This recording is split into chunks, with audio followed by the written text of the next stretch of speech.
If a nation can fund itself by hacking the global financial system, what happens when other countries copy the model? Is crypto the future of freedom or the future of invisible war? Subscribe for more dark geopolitical stories hidden behind headlines. Because in the digital age, the next world war might not be fought with bombs, but with code.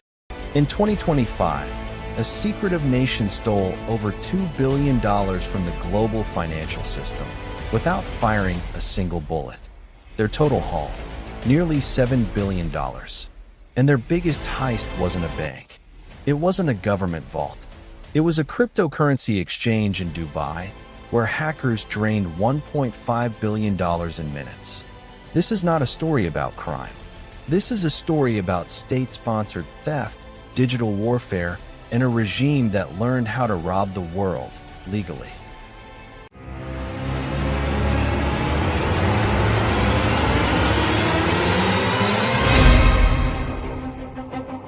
North Korea is not just a country under sanctions. It is a digital crime syndicate with a flag.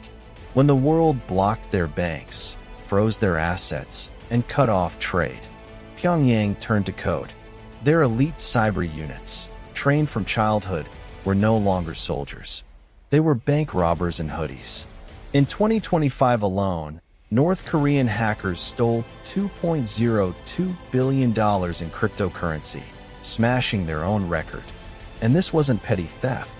They conducted fewer attacks than before, but each one was massive, surgical, and devastating. Agent Maya Chen stared at the blinking map on her screen. Every red dot marked a crypto breach, and almost all of them traced back to the same shadowy infrastructure. Maya, in one of her briefings, said, "They're not amateurs. This is military-level planning. They're funding a government with stolen code." The U.S. Secret Service confirmed what intelligence agencies feared. The biggest hack of the year, the Bybit breach, was linked to North Korea's elite cyber squad. Billions vanished into digital wallets that vanished into shell companies that vanished into silence. February 2025. Dubai. Bybit, one of the world's largest crypto exchanges, was considered secure, until it wasn't. In a coordinated strike, hackers exploited internal systems, bypassed protections, and siphoned $1.5 billion in Ethereum. Traders woke up to empty balances. Executives scrambled. Markets trembled. Maya, they didn't just hack money. They hacked trust. That's the real target. For North Korea, crypto wasn't just profit. It was survival. Sanctions blocked oil. Sanctions blocked food. But sanctions couldn't block a blockchain. Jaemin used to be one of them. A child prodigy in mathematics, recruited at 13, trained in secret academies to break systems.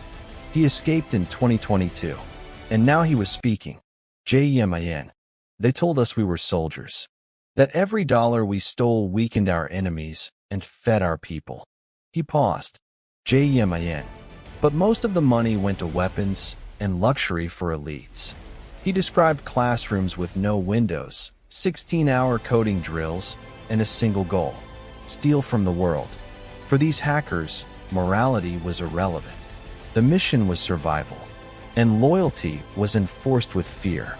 North Korean hackers were responsible for 76% of all major crypto service breaches in 2025. Not because they attacked more, but because they attacked better. Every stolen coin destabilized markets. Every breach weakened trust in decentralized finance. And every billion funded a regime the world struggled to contain. Maya, this is economic warfare. They're turning code into missiles. Crypto was supposed to be freedom from governments. Instead, it became a funding pipeline for one of the world's most isolated regimes. No tanks crossed borders. No jets flew overhead. No soldiers marched. Yet billions were stolen. Markets shook.